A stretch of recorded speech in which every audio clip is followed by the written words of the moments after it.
Hello ladies and gentlemen, it's Mike here at Game from Scratch, and today we are talking about BuildBox again. Now if you're a regular of this channel, you've probably heard of BuildBox. It is a no-code, easy-to-use game engine, but you probably most recently remember them for doing something really stupid. Now don't get me wrong, we all do stupid things. Hell, just last week I picked up a hot pan I just made french fries in and burned myself. And then I put it down, and then about 3 minutes later I picked it up again. We are dumb animals sometimes.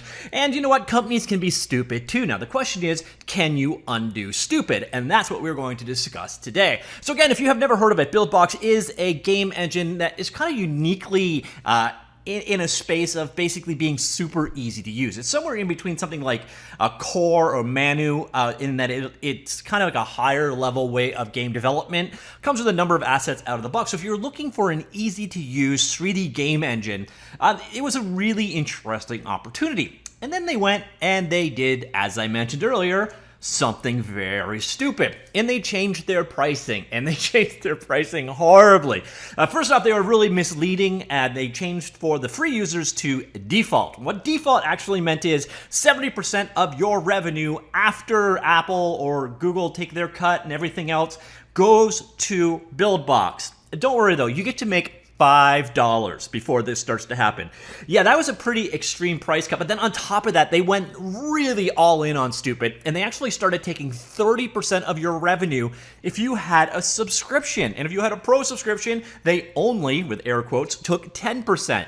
So yeah, that was dumb. That was really dumb. Now, the funny thing about it is some of their competitors really jumped in on this. You had Play Canvas and Construct 3. Both came out with basically migration packages. If you're a BuildBox customer and you want to move to their platforms, they gave you free subscriptions as a result.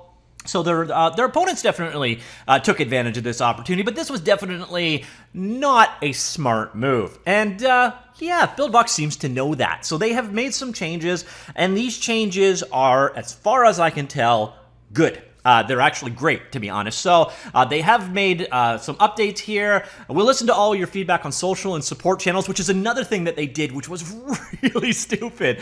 Is anyone that gave them feedback or comments, they kind of, on Twitter, the response was, oh, we're not a game engine. What? Huh? And the funny thing is, they're a game engine again. So if we go back to their homepage, where did we go? Right here, they are video game development. They're a game engine again. So that's good news to everybody. But their handling of this on social media, it was another one from the stupid catalog. It was an impressively dumb move. So the response finally. We've been listening to all of your feedback on social and support channels over the last few weeks.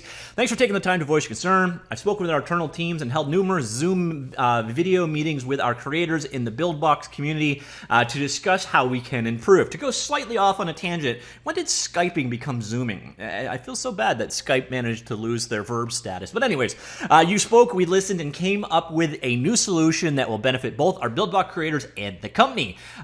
Oops, super scroll. Wow, this page is really scrolly. So after much consideration, we are making the following adjustments to the new subscription plans. Revenue shares will only apply to the revenue generated by our upcoming new ad monetization solution. So if you want to use their easy monetization solution, that is where the cut comes from. This means we will not take a revenue share from sources of revenue that you make. This includes things like in-app purchases, paid apps, selling your games, etc. Pro users can also integrate their own custom ad networks, which we will not take a revenue share from. Now, it is important to note that that is pro only. We'll look at the tiers in just a second, but if you want to use something like AdMob or another alternative ad source to monetize your game, you're going to need to be at the pro tier. So you can view all the subscription changes on our pricing page, which we will go look at just a second. Our mission at BuildBox is to provide you with the easiest software in the world to make video games without writing code. Also, we work hard to give you a great experience. We appreciate all the honest feedback that we have received recently. We are taking your suggestions to heart and doing our best to make changes where we can. So all BuildBox plans include mobile export to iOS, Android, and Windows Desktop, unlimited worlds, unlimited scenes. So this used to be how the free tiers were limited. It was quite feature limited. So that is definitely an improvement there. They also include the new easy ad monetization feature. This is kind of the equivalent of, say, like Unity ads. So it's a nice feature for them to add at that point in time. Our new easy ad monetization feature available soon in BuildBox 3. Monetizing your games will be easier than ever. You can add ads instantly, and then BuildBox takes care of the rest. This is the part where they're going to take the revenue share, and I think that is completely legit. That now makes sense. From ad optimizations to payouts, just add the type of ads you want in your game, set up your Hyperwallet account, and publish it to the App Store. BuildBox will pay you your earned revenue share each month. It's really that simple. Creators on the free plan keep 30% of ad revenue. I really wish they would just... anyways, keep 30% of ad revenue. Those on Plus keep 70%, and Pro users can add as many custom SDKs as they want for 100% revenue, in addition to our ad monetization, which allows them to keep 90%. So what they're saying on that last one here is Pro can go their own way, but if you're on a Pro subscription and you use their ad monetization system, there's a 10% cut, which, again, I think that is fair. So our God, their site really is scrolly. Our ad revenue sharing model only applies to BuildBox new ad monetization features and does not apply to your App Store earnings. Regardless of your chosen plan, you will always keep 100% of the revenue earned through app stores, as well as any custom ad integrations used by Pro users. Other forms of monetizations out of BuildBox's new easy ad monetization that you wish to implement will not be subject to the revenue share previously mentioned. You can upgrade to one of our Plus or Pro plans at any time for more earning opportunities, but any game previously published in a given tier will retain that revenue share at which it was originally published. That line does kind of suck, but I get it. It sort of makes sense. So what they're saying there basically is you start on the free tier and you make a super successful game, you're not going to be able to jump to the Plus or Pro tier and then cut your revenues down. So if you happen to make the next Angry Birds, yeah, you're giving up 70%. So one of those things you want to be aware of right up front. I think it's fair because otherwise everybody would just start at the free plan and then when you had a success, jump up a tier. So it does make sense, but you are making a gamble there, just something to be aware of right up front. So we're going to look at the new pricing here. First off, it is very much appreciated that they are using straightforward and clean language. None of this hiding behind words like default, which means we take 70%. It's nice to see unlimited worlds and unlimited scenes in all versions. You can export to mobile and desktop. So on the free tier, you cannot customize the splash screen. You cannot have in-app purchases. You cannot use custom ad networks. You get 100% of revenue from the Apple App Store and Google Play Store and 30% of the revenue from ad monetization.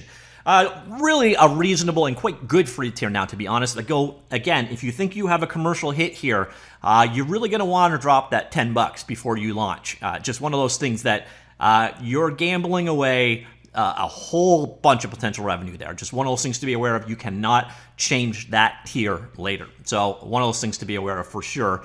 And then the thing that you might be wondering here is, okay, well, if you can't do in-app purchases, you can't do custom ad networks, how are you going to earn revenue? Well, you can sell your game. So if you sell your game for $5 or $10 or $1 or whatever on the App Store, you will make 100% of that money, other than obviously the 30% cut that iOS and Android will take from you. And we jump up to the Plus tier here. Same deals, except for you can customize the splash screen. You can use in-app purchases in which you keep 100% of the revenue. You cannot use custom ad networks, and it is a 70% share if you use their advertising system. And then finally, we go up to the Pro tier, and in this case, you are getting 10%, and you can implement your own custom ad network solutions in there. So that is the new pricing system, and it is 1,000 times better than the stupidity that they did earlier. So the question I started with, can you undo stupid? The answer seems to be yes. Thankfully, you can. It seems like BuildBox realized how badly they screwed up, and their fix, you know what? It's legit. Everything I see here seems fair. It's a more reasonable cost structure. It's, again, you got pretty good. So you can actually create a commercial game here that is sold, not using in-app purchases or advertising, and keep 100% of the money from a free tier. That is much more reasonable. And them taking a 30% and a 10% cut on their, an ad network that they completely operate, again, that is probably a better deal than you're going to get with AdMob or Unity Ads, etc. Now, I don't know how well that ad network is actually going to run. That'll be interesting to see, but that is definitely a step in the right direction, too. So what do you think of this new pricing? Have they managed to undo the stupidity of what they did, or did that blunder they really cripple themselves by making such a big mistake? Interested in your thoughts, comments down below, and I'll talk to you all later. Goodbye.